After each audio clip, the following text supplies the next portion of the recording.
ចុំបានទេហើយគុំស្ដាប់ពីគេច្រើនជាងបងព្រោះបងជាអ្នកស្រឡាញ់អូនបងក៏ដឹងគ្រប់យ៉ាងពីស្នូនចាស់ក្នុងរាវលែងអី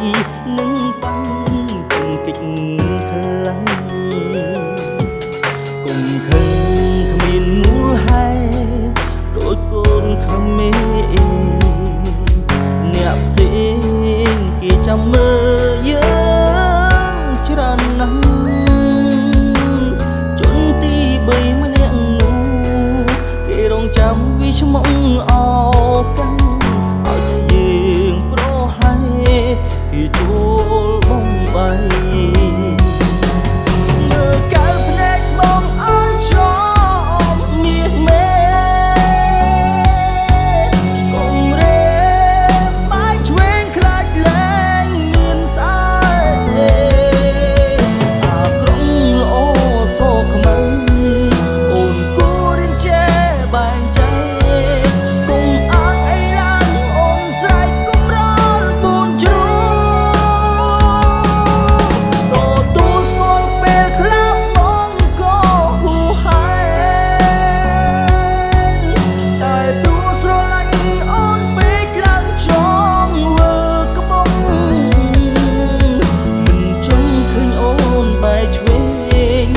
ចង់ឃើញជីវិតអូនលិចលង់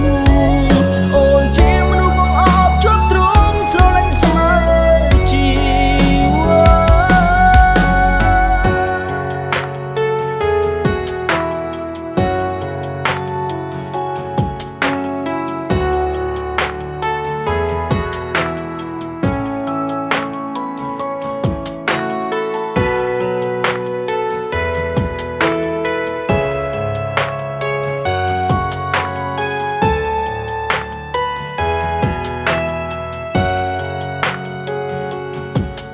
មើលមុខ